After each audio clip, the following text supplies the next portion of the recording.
Vamos aproveitar que os irmãos estão de pé e vamos fazer a leitura do texto em 2 Reis, livro de 2 Reis, no capítulo de número 6. Capítulo 6, verso 1 ao verso 7. Algum tempo atrás eu falei esse mesmo texto. Porém, dei ênfase nos primeiros versículos.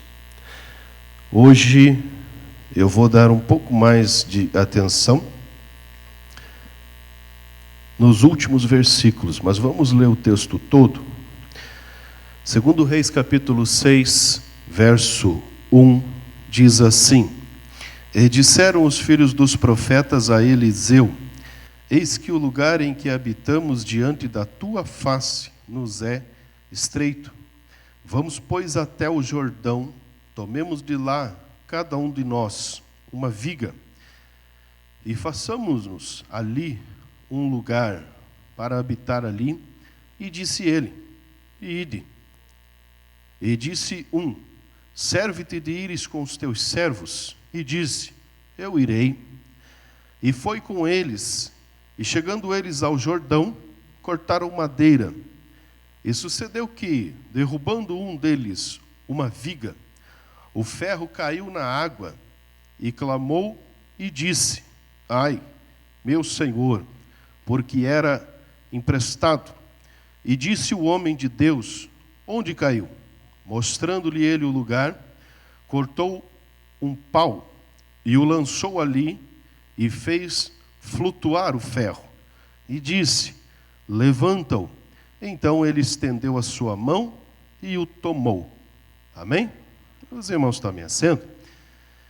Eu quero agradecer ao nosso pastor presidente pela oportunidade de nos colocar na escala. Como diz por aí, santo de casa não faz milagre, né? Mas é sempre um privilégio muito grande a gente poder compartilhar a palavra de Deus com os irmãos. Eu aprendo bastante, sempre com a leitura do texto bíblico.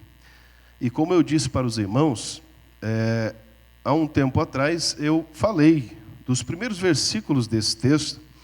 Os irmãos sabem que nos tempos de Elias e Eliseu haviam essas chamadas casas de profetas, alguns chamam de escolas de profetas, mas quando nós usamos a palavra escola, lembra muito as escolas de hoje, e não tem nada a ver uma coisa com a outra.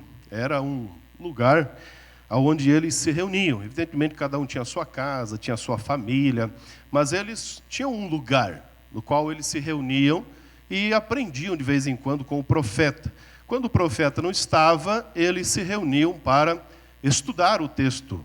E o texto que eles estudavam, evidentemente, era o texto de Moisés, o que nós chamamos de Pentateuco. Os 5 primeiros livros da Bíblia, Gênesis, Êxodo, Levítico, Números e Deuteronômio, que são os livros das origens do povo de Deus, das origens das leis e da formação civil e da organização do povo, antes ou para que o povo pudesse entrar na terra prometida e ali desfrutar das bênçãos de Deus. Nós sabemos, evidentemente, que aquela geração pereceu no deserto, mas o propósito de Deus permaneceu de pé. No tempo desses profetas, eles entenderam que o número de pessoas, o número de discípulos, estava crescendo. Sempre nós sabemos, todos nós sabemos, quando a igreja começa a crescer, é bênção, com certeza é bênção, com toda certeza é bênção, mas isso vai gerar alguns problemas, não problemas de ordem moral necessariamente, não, problemas que eu digo de espaço.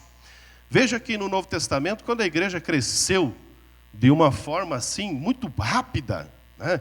Primeira pregação, 3.000 pessoas, segunda pregação, 2.000 pessoas, e rapidamente a igreja estava com 5.000 pessoas ali fora, os outros, evidentemente, que vinham para visitar. A igreja cresceu demais, muito rápido, e logo a igreja teve um problema, precisou de diáconos para que pudessem atender a parte social da igreja. Então, o crescimento, todo crescimento traz consigo alguns algumas necessidades, essas necessidades de ajuste, né?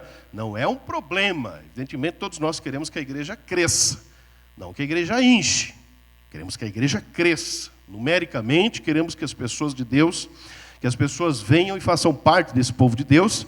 Todos queremos que a igreja cresça, aumente, multiplique. Esse é o nosso propósito. E o povo, os discípulos, estavam crescendo. Isso é bom. O problema é que o local ficou pequeno. O local que eles se reuniam estava pequeno.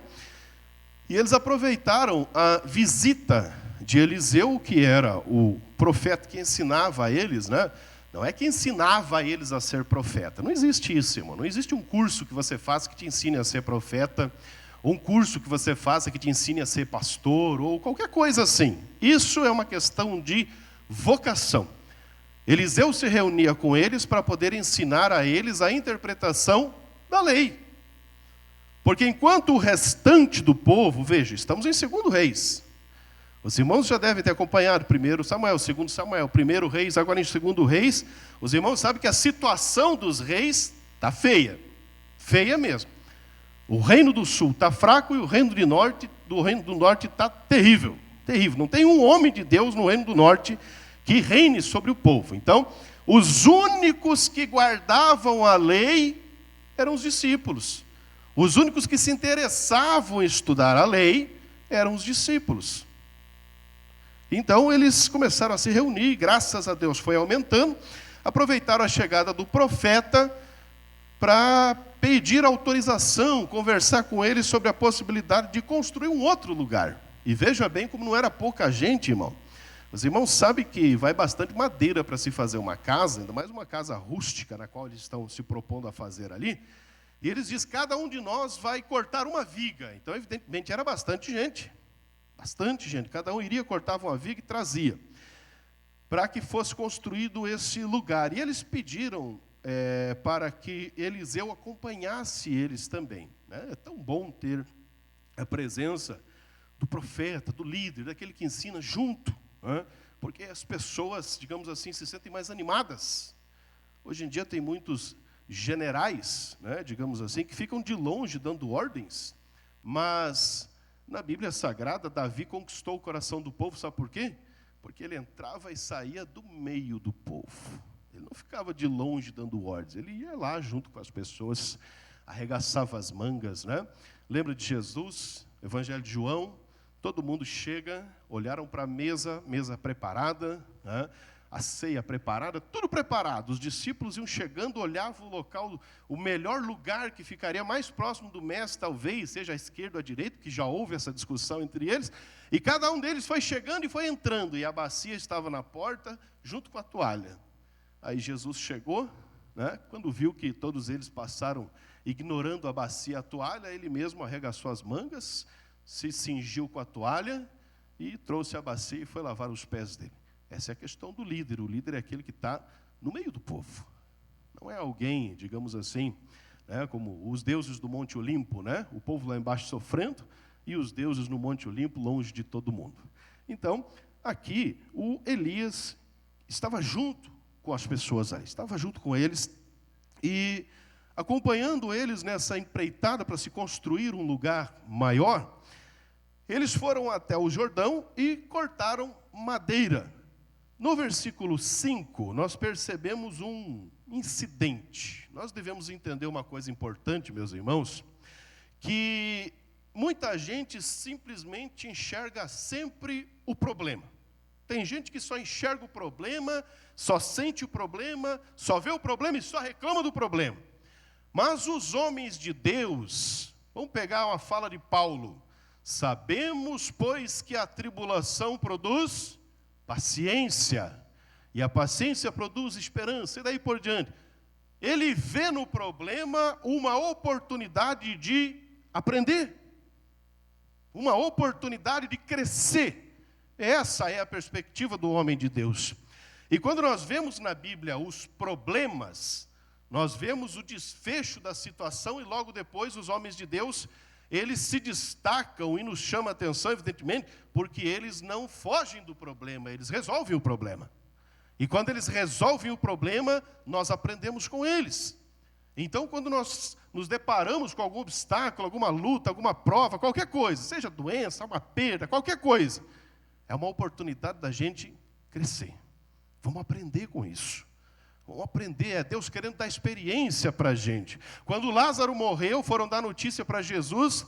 Jesus ainda decidiu se demorar mais uns dias, e ele disse para os discípulos assim: essa enfermidade não é para a morte, mas para a glória de Deus. O Senhor Jesus não via o problema, ele via uma oportunidade para glorificar o nome de Deus. Aqui, meus irmãos, quando o problema aconteceu, verso 5, evidentemente, a Bíblia diz que um deles derrubou, derrubou uma viga, e o ferro do machado, os irmãos sabem, evidentemente, que a montagem do machado, o cabo e o ferro do machado caiu na água. E ele clamou e disse: ai, meu Senhor, era emprestado. Veja bem, eu acabei de dizer para os irmãos o que é que os discípulos estudavam. O que é que os discípulos estudavam, irmãos? A lei. Quando os irmãos leem a lei, vai ter algumas coisas assim que vão nos soar meio absurdas, né? E tem uma lei assim que parece meio posta lá, meio, né, uma coisa muito simples, assim, muito sutil.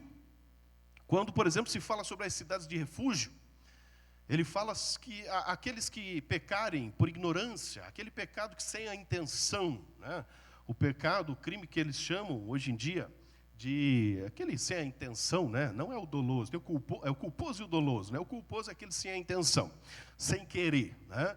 Porque evidentemente acidentes acontecem. E ele cita especificamente a questão do machado.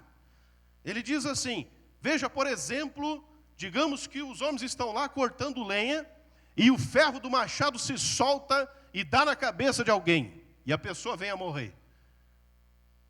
Evidentemente a pessoa, né, parente daquele falecido, teria o direito de vingança. Mas a pessoa que foi irresponsável, no caso do machado, né, de não tomar cuidado do machado, matou o outro sem querer, ele pode se refugiar numa das cidades de refúgio que ele estará protegido. Veja bem, como se eles estudando a lei, eles tinham conhecimento disso. Eles sabiam que os materiais eram rústicos, que o negócio não era tão moderno quanto é hoje em dia. Eles sabiam que o material que eles trabalhavam já era da consciência, da sabedoria, do conhecimento de todo mundo, que desde a época de Moisés era muito comum as pessoas manusearem o machado e o ferro se soltar e poder causar algum acidente.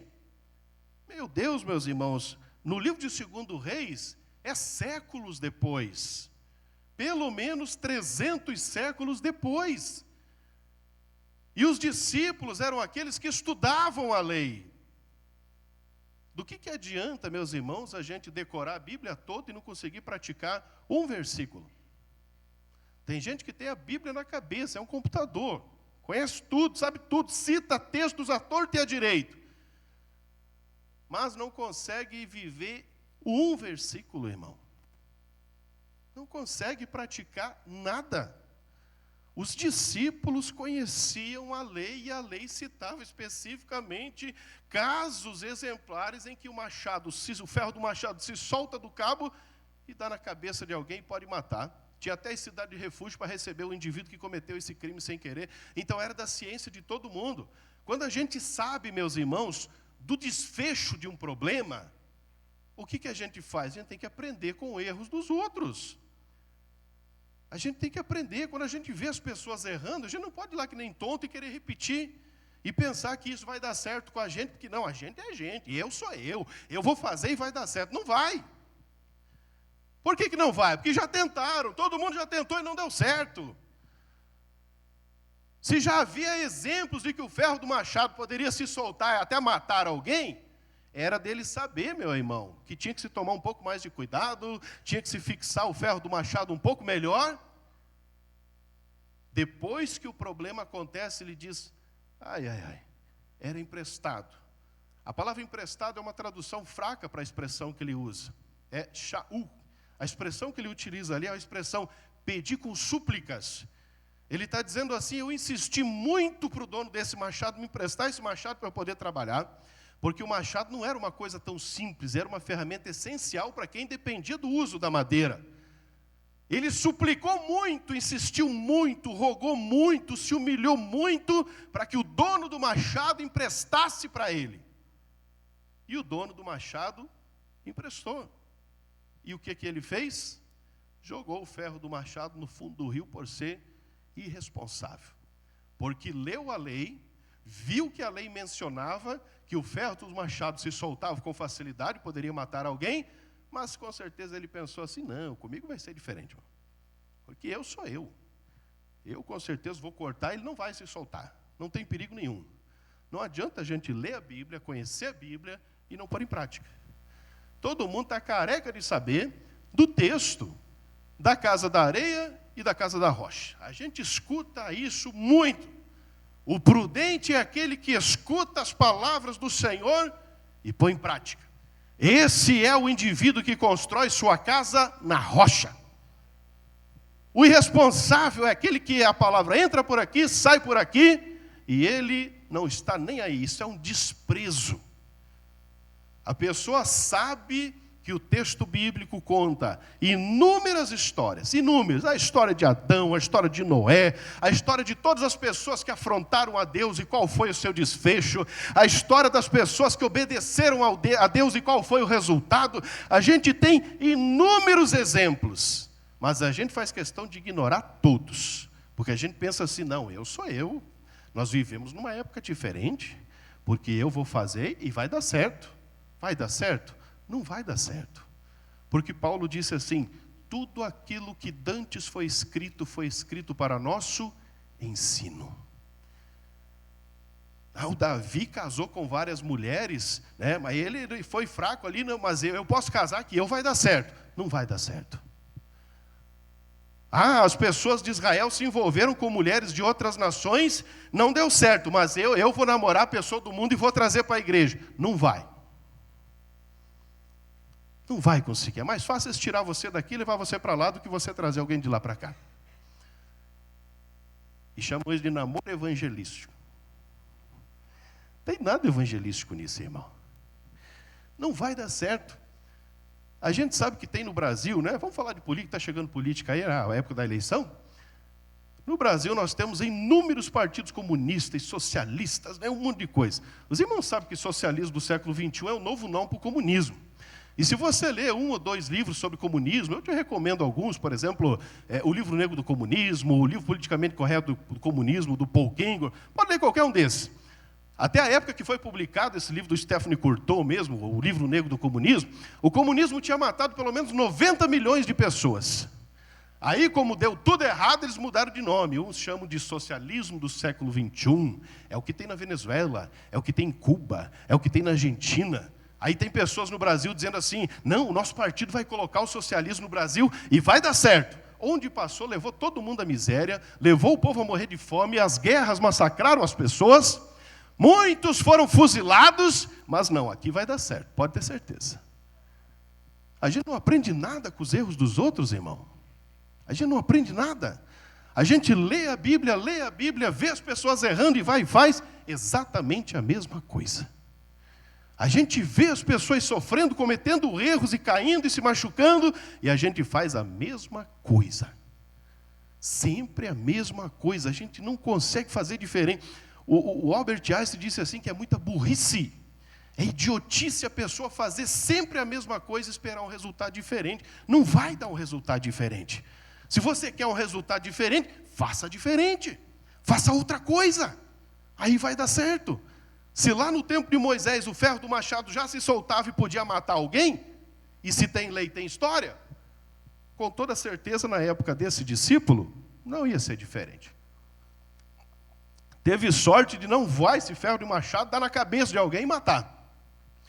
Mas a irresponsabilidade dele, o desprezo dele pela verdade, pelo texto, pela lei, fez com que o ferro do machado fosse parar no fundo do rio. Mas ele, sabendo que era emprestado, aqui tem uma coisa importante, quando a gente empresta uma coisa de alguém, a gente deve entender que a gente tem responsabilidade sobre aquilo. Se a gente tem responsabilidade sobre aquilo, evidentemente, nós teremos que pagar. Se ele teve que suplicar muito para que alguém emprestasse para ele o ferro do machado, era porque ele mesmo em si não tinha condição de pagar, e quem emprestou, emprestou com muita confiança. Evidentemente, para que ele conseguisse trabalhar. A perda desse ferro do machado, irmão, iria fazer um rombo no orçamento dele, que ele iria trabalhar muito tempo para conseguir pagar.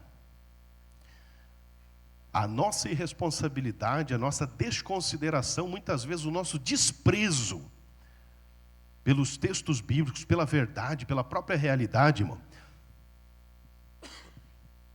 vai causar um atraso na nossa vida que os irmãos não têm ideia. Vai causar um rombo no nosso ministério, vai causar um rombo na nossa família, vai causar um rombo na nossa igreja, que a gente não pode medir, irmão. Tem gente que pensa assim, não, tem que aproveitar o momento. Se tiver oportunidade, tem que fazer mesmo. Isso vai dar um atraso, irmão. Tem tanta gente, irmão, que era para estar longe daqui fazendo a obra. Era para ser já famoso. Grande pregador, grande cantor. Não está lá, sabe por quê? Porque decidiu atrasar o seu ministério com fornicação, com adultério e com outras coisas que não convêm ao povo de Deus. E isso atrasa o ministério terrivelmente, irmão. Deus tem coisa grande para nós, tem coisa grande, Deus tem coisa muito grande para nós. Mas nós sempre vamos atrasando tudo. Não pense que isso só acontece com a gente. Não, lembra de Sara e Abraão? Sara chegou para Abraão e disse, Abraão, Deus disse que vai dar o filho. Sim. Quando? Não sei. Deus nunca fala o tempo.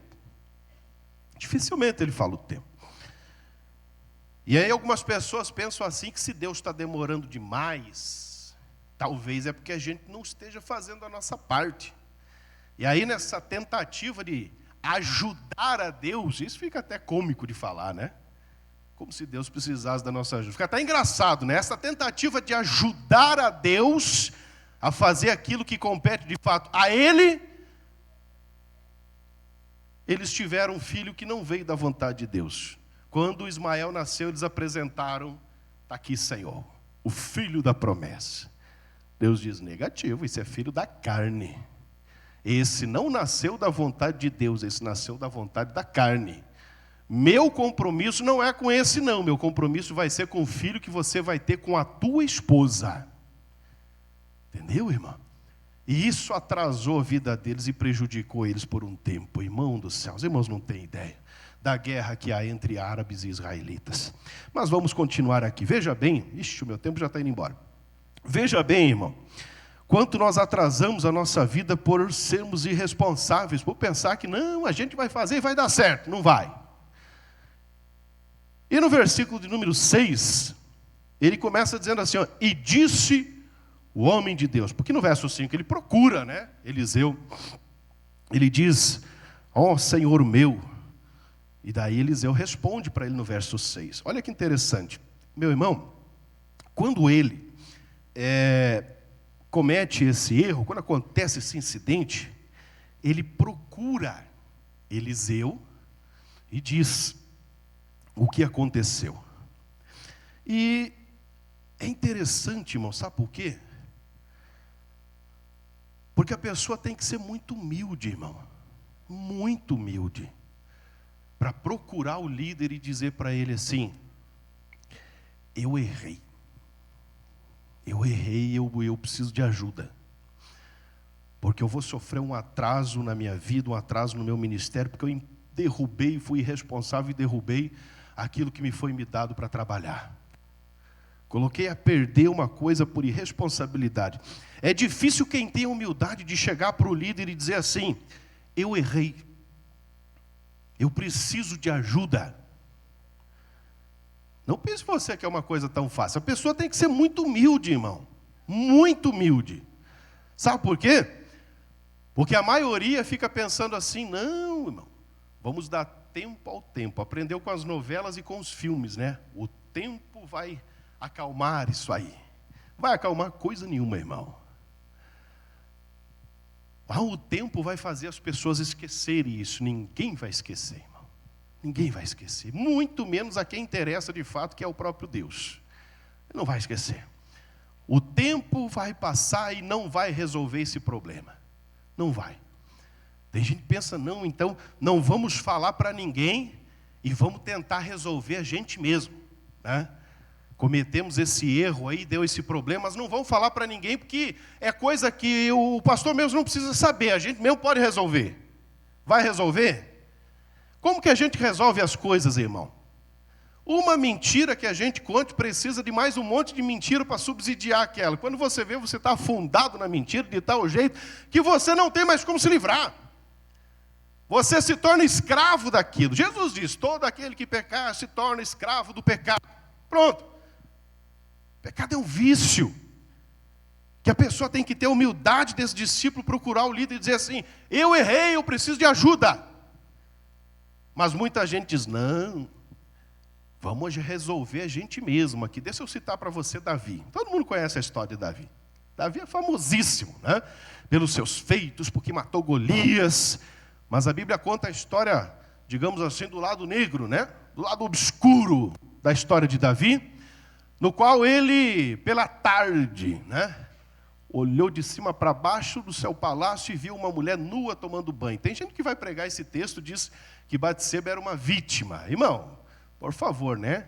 2 horas da tarde, 3 horas da tarde, a mulher tomando banho pelada. Se mostrando, sabendo que está virada para o palácio. Tem vítima nenhuma aí, irmão. Não se iluda. Ela e ele queriam o pecado. O diabo armou o laço e Davi foi lá e se jogou. Ele nem caiu.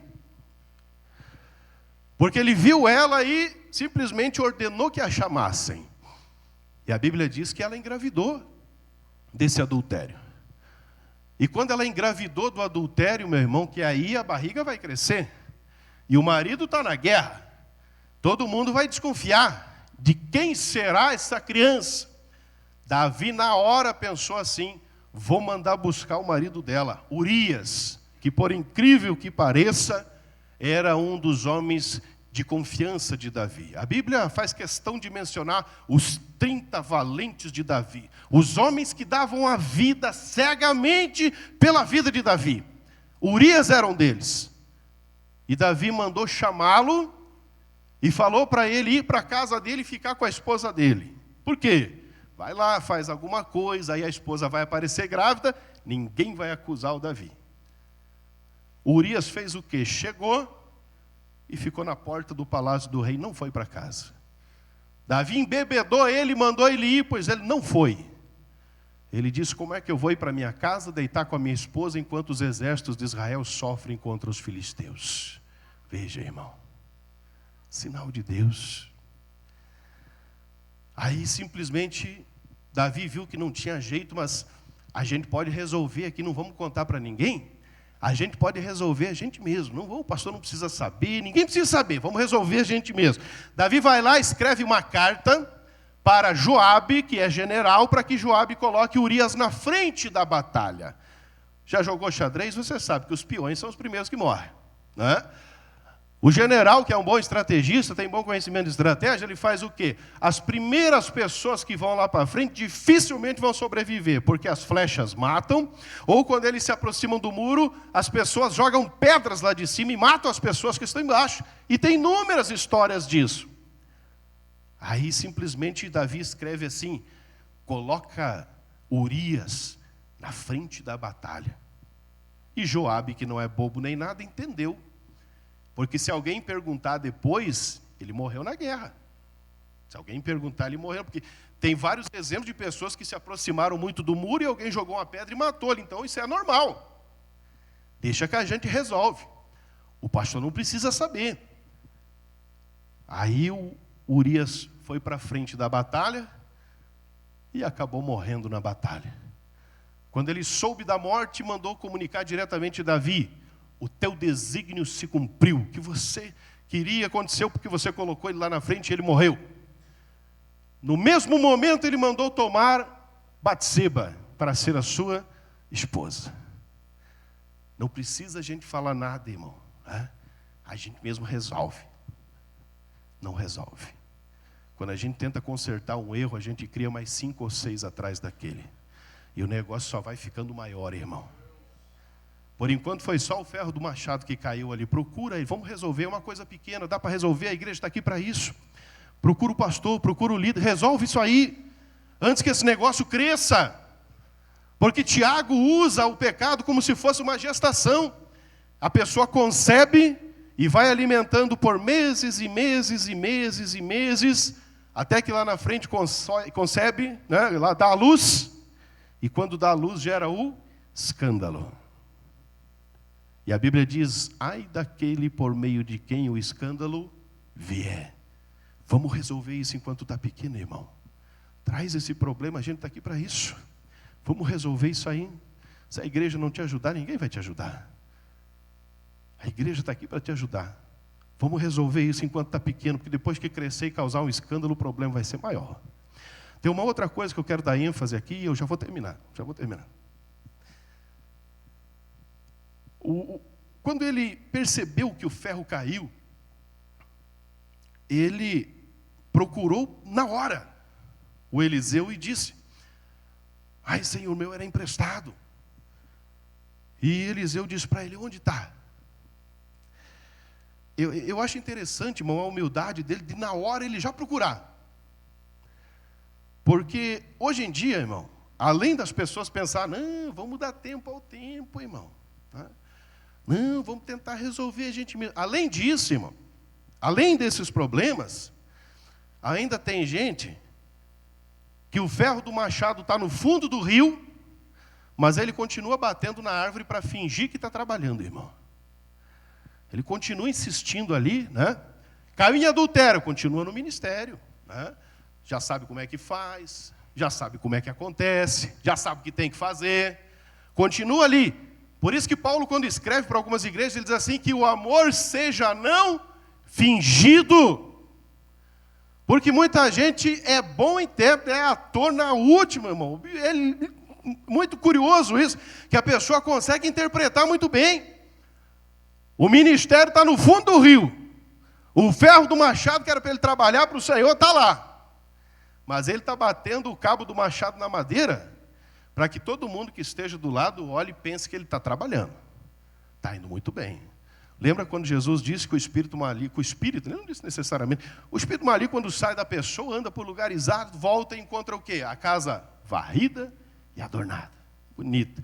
Toda pessoa, quando desvia do ministério, uma das coisas que a pessoa faz é mudar a sua aparência para querer mostrar para todo mundo que está muito bem. Para que todo mundo que olhe diga assim, não, a pessoa está bem, está bonito, está arrumado, está vazio. Está vazio. O ministério está no fundo do rio e a pessoa continua fingindo que está trabalhando para que ninguém perceba que o ministério dele acabou. Só que, eu vou dizer um negócio para você, irmão.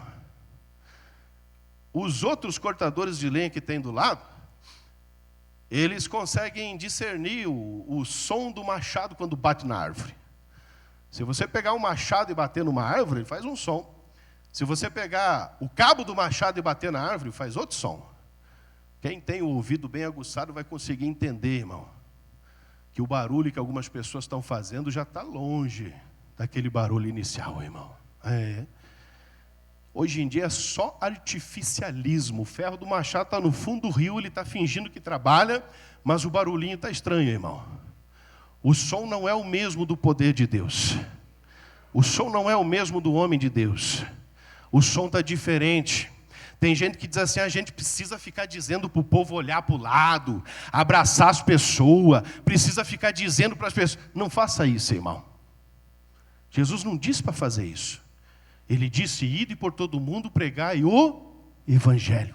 Paulo disse, não fui entre vocês com palavras humanas, de sabedoria humana e artifícios humanos. Fui com o poder de Deus.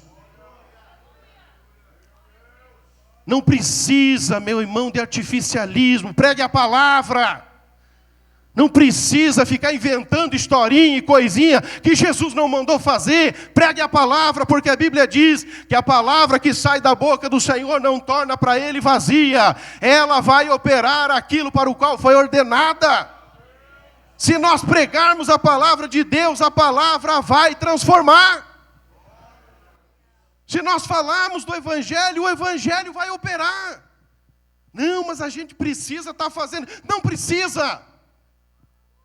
Homem de Deus que tem discernimento sabe que Jesus mandou pregar o Evangelho. Hoje em dia tem igreja que se preocupa, irmão, com grupo de coreografia, com grupo de dança, mas não se preocupa com a pregação do Evangelho. Jesus não mandou a gente dançar, Jesus não mandou fazer coreografia, mandou pregar o Evangelho, prega o Evangelho. É isso que Ele mandou fazer. A gente fica cheio de artificialismos e deixa o essencial de lado. Ninguém quer saber da palavra, ninguém quer aprender a palavra de Deus, as pessoas só querem novidade. Novidade aqui, novidade ali, novidade lá. Se não tiver novidade, não vem ninguém. Artificialismo puro, irmão. Se o Evangelho não é suficiente para essas pessoas, o lugar delas não é aqui. Se Cristo não é o suficiente para elas, o lugar delas não é aqui. Porque quando Paulo estava sofrendo, ele orou ao Senhor e o Senhor disse para ele: minha graça te basta. O Evangelho basta para nós. A palavra de Deus basta. Cristo nos basta. Não precisa de artificialismos, não. Vamos ficar de pé, vamos orar. Quero orar com os irmãos.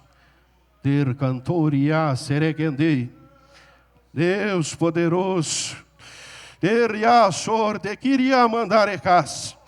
em nome do Senhor Jesus Cristo, nós queremos orar ao Senhor nesse momento, porque o Senhor, ó Deus querido, pelo poder do Teu Santo Espírito, meu Pai, venha fortalecer a nossa vida, as nossas pernas, os nossos lombos, para que nós possamos suportar todas as dificuldades, para que como este discípulo, este servo do Senhor, nós possamos correr aos braços do Senhor, para que o Senhor nos oriente, para que o Senhor nos socorra, para que o Senhor nos abençoe, em nome do Senhor Jesus Cristo. Quantas pessoas que precisam do socorro do Senhor, em nome de Jesus, em nome de Jesus Cristo, meu Pai, renova, Senhor, a nossa vida, para que nós possamos voltar a trabalhar para o Senhor, a fazer Tua obra, para que o nosso ministério não seja atrasado, para que a nossa vida não seja atrasada, mas para que nós possamos combater o bom combate, acabar a nossa carreira, guardar a nossa fé, em nome de Jesus Cristo. Fica conosco, Senhor Jeová, em nome de Jesus. Amém.